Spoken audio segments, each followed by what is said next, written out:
Friends, তো কালকে হঠাৎ খবর এলো ফোন নিয়ে যে একটা গোগরু সাপের বাচ্চা দেখা গেছে। আমরা তো অবাক হয়ে গেলাম। সেটা হচ্ছে আমাদের পাশে একটা বাড়িতে, আমরা তখন ক্লাবে ছিলাম সবাই। প্রীতম ফোন করলো, প্রীতম আর আমি গেলাম, তারপরে সব এক এক করে এলো। তো পাঁচিলের ওই পাশ থেকে এসে নাকি এই পাশে ওই ফাঁকটায় ঢুকে গেছে। তারপর দেখতে পেলাম, হ্যাঁ তাই তো দেখা গেল। তারপরে প্রীতম এলো, আমরা দুটো লাঠি নিলাম।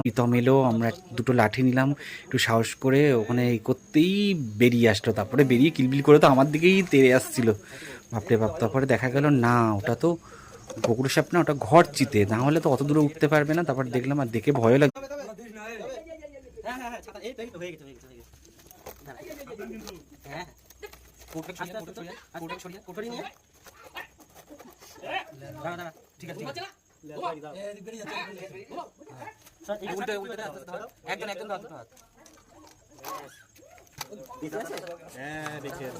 চলো দাদা উঁচু কর, এটা ধরলাম, দেখা উঁচু কর দাদা।